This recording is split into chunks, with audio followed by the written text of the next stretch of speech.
ہم ڈٹے ہوئے لوگ.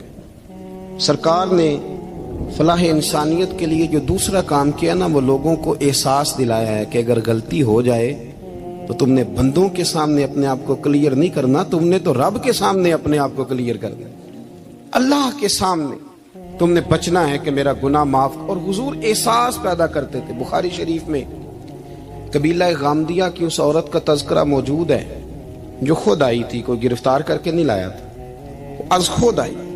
احساس پیدا ہو گیا نا گناہ کا. یہاں بہت ساری غلطیاں کر کے بھی لوگ جب اپنی بات کرتے ہیں تو کہتے ہیں کبھی یاد تو نہیں کسی کے ساتھ زیادتی کی ہو، یاد تو نہیں کبھی کسی کا. بھئی آپ نے اتنے بڑے ولی ہونے کا دعویٰ کر دیا. انسان تو انسان رہتا ہے. بڑے بڑے لوگ کہہ گئے کہ یا اللہ اگر انجانے میں بھی بھول گئے ہیں تو ہم سے درگزر فرما. لیکن جب ہم تیار ہی نہیں ماننے کو. حضرت انس بن مالک کہتے ہیں وہ خاتون آئی، کوئی پکڑ کے نہیں لایا، کسی 14 دنوں کے ریمانڈ پہ نہیں اسے منوایا گیا، اسے وہ خود بخود آئی. اور کریم محبوب علیہ السلام کے سامنے جب وہ کھڑی ہوئی تو اتنے درد سے میں نے کم لوگ روتے دیکھے ہیں جس درد سے وہ روئی. عرض کرنے لگی حضور میں غلطی کر بیٹھی ہوں، مجھ سے زنا ہو گیا، مجھے پاک کر دے. تو محبوب کریم علیہ السلام نے فرمایا تو کیسے ثابت کرے گی تو نے گناہ کیا؟ یعنی مجرم کو ثابت کرنا پڑ رہا ہے کہ میں گناہ گار. یہ وہ کمال ہے کہ انسانوں کو احساس ہونے لگے کہ یہاں ہم غلط ہیں. جب اعتراف جرم ہوتا ہے، جب بیماری کی تشخیص ہوتی ہے تو پھر اس کا علاج بھی ہو جاتا ہے. حضرت انس بن مالک کہتے ہیں وہ عرض کرنے لگی حضور میرے پیٹ میں ناجائز بچہ ہے. حضور نے فرمایا جا جب بچہ پیدا ہو تو پھر آنا. وہ 8 ماہ کے بعد آئی تو اس کی گود میں پھول سا بچہ تھا. حضور نے فرمایا واپس جا، جب روٹی کھانے لگ جائے تو پھر آنا. وہ 2 سال 2.25 سال دودھ پلاتی رہی. پھر جب آئی تو بچے کے ہاتھ میں روٹی کا ٹکڑا تھا. کریم محبوب صلی اللہ تعالی علیہ وسلم سے آ کے جب اس نے بات کی تو وہ درد سے روئی، کہنے لگی یا رسول اللہ 3 سال ہونے کو ہیں، میں نے گناہ کیا ہے، میں ساری رات سو نہیں پاتی. حضور تڑپتی اگر اس حال میں مر گئی تو اپنے رب کو کیا منہ دکھاؤں، مجھے پاک کر دے، میرے حال پہ رحم فرمائے. محبوب کریم صلی اللہ علیہ وسلم نے بچہ ایک صحابی کو دیا، فرمایا بچوں کی طرح پالنا، اور کہا اسے لے جاؤ، پتھر مار مار کے اسے سنسار کر دو. صحابہ کہتے ہیں اسے پتھر لگ رہے تھے اور حضور بے چینی کے ساتھ ٹہل رہے تھے. آ کے خبر دی حضور وہ تو وصال کر گئے، انتقال ہو گیا. فرمایا یہاں تک تو بات اس کی تھی. حضرت انس بن مالک کہتے اب محبوب کریم نے صحابیات سے فرمایا اسے غسل دو، کفن پہناؤ، جنازہ تیار ہو جائے تو مجھے خبر کرنا. حضرت انس بن مالک کہتے ہیں غسل ہوا، کفن ہوا، جنازہ تیار ہوا تو حیران ہم تب ہوئے جب میرے محبوب نے فرمایا صفے بناؤ، میں خود جنازہ پڑھاؤں گا، میں خود جنازہ پڑھاؤں گا. اور سرکار نے جنازہ پڑھایا تو ایک شخص کی زبان سے نکلا حضور اس ملعون کا معاذ اللہ جنازہ جس نے ناجائز بچہ جنا، اس کے لیے آپ دعا کر رہے ہیں، جنازہ پڑھا. اور حضور فرمانے لگے خاموش ہو جاؤ، تم نے گناہ دیکھا ہے اس کا احساس نہیں دیکھا، تم نے غلطی دیکھی ہے لیکن اس کی توبہ کا انداز نہیں دیکھا. اور صاحب کنز العمال نے یہ لفظ نقل کیے ہیں کہ کریم محبوب فرمانے لگے اس نے تو ایسی شاندار توبہ کی ہے کہ اگر میں اپنی ساری امت میں بانٹ دوں تو اللہ سب کی مغفرت فرما دے گا. احساس جب پیدا ہو جاتا ہے نا اپنے دل کے اندر کہ یہاں میں غلط ہوں. ان العبد اذا اعترف ثم تاب تاب اللہ علیہ او کما قال نبی صلی اللہ علیہ وسلم، رواہ مشکات. حضور نے فرمایا جب کوئی بندہ کہتا ہے نا اللہ میں بھول گیا تھا اور پھر وہ توبہ کرتا ہے تو رب اس کی توبہ کو فوراً ہی قبول فرما لیتا ہے.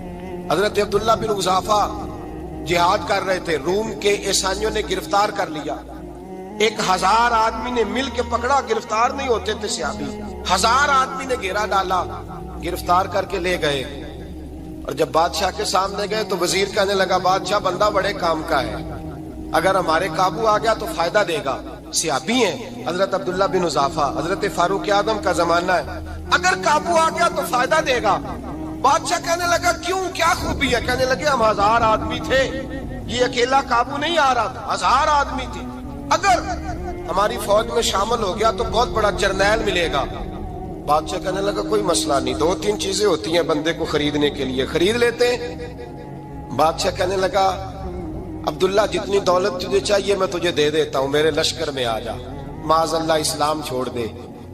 हजरत अब्दुल्ला बिन उज़ाफा क्या फरमाते हैं, बड़ा तू बेवकूफ है, मैंने दौलत कमानी होती तो मदीने में बैठ के तजारत करता, मैं दौलत कमाने नहीं निकला, मैं तो रसूलुल्लाह की रजा कमाने के लिए निकला हुआ।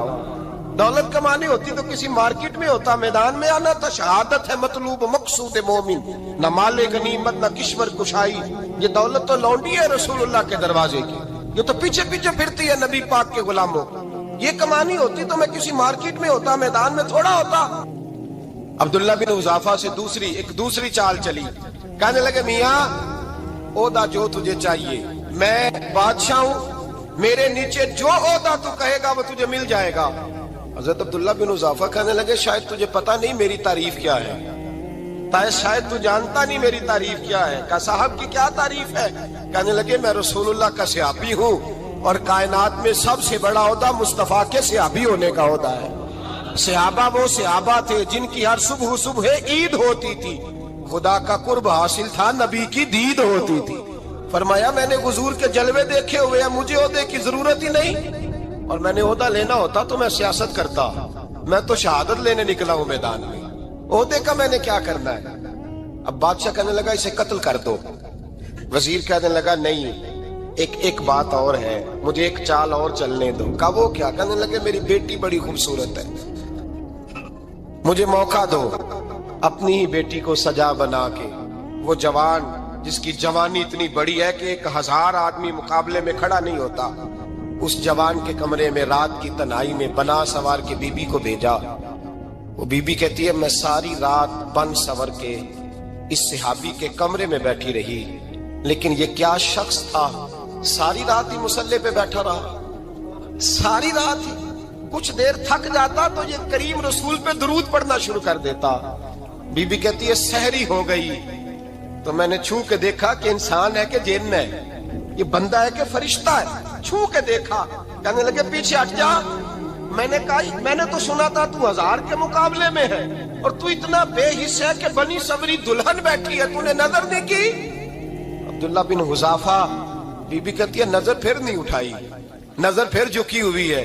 कहने लगे बीबी मैं मजबूर हूँ, अब मेरे ऊपर कोई हुस्न नहीं चलता, मैंने जलवाए बद्दुहा का दीदार किया हुआ है, अब मेरी निगाहों में जचता नहीं कोई, इसलिए कि जैसे मेरे सरकार है ऐसा नहीं कोई। कभी भी अब नहीं किसी का मेरे ऊपर जादू चलता, मैंने मुस्तफा को, और कहा जरा पीछे हट के बैठ, मुझे मेरे रसूल ने गैर महरम से बचने का हुक्म दिया है, जरा पीछे हट के बैठ। सहरी का वक्त था।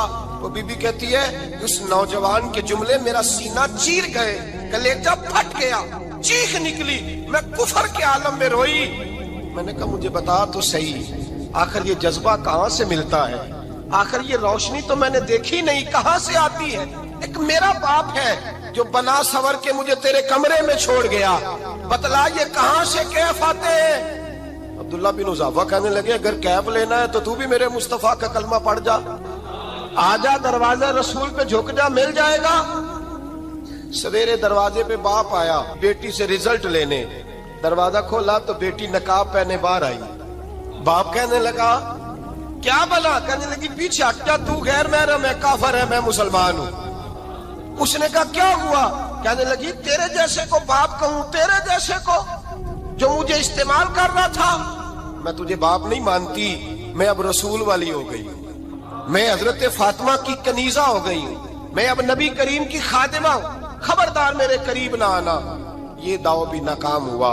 अब हजरत अब्दुल्ला बिन हुज़ाफा के सामने मौत खड़ी की, एक कड़ा में तेल गर्म किया, कहने लगे तुझे इसमें जलाया जाएगा। हजरत अब्दुल्ला बिन हुज़ाफा रज़ी अल्लाह ताला अन्हु जब जलने के करीब हुए तो रोने लगे। रूम का बादशाह कहने लगा शायद डर गया है। कहने लगे अब समझ आई है, अब तुझे पता चला है, चला आ जा। हजरत अब्दुल्ला बिन हुज़ाफा कहने लगे तू काफिर है, तेरी काफिरों वाली सोच है, इसलिए नहीं रोया कि मौत से डर गया हूँ, मैं तो इसलिए रोया हूँ कि एक जान है वो नबी पाक पे कुर्बान हो रही है, काश रब मुझे 1000 जान देता, मैं सारी मुस्तफा पे कुर्बान कर देता। एक सुनार ने गली में एक यतीम छोटे से बच्चे को घूमते देखा तो सुनार बे औलाद था, बच्चे को उठा के घर ले आया।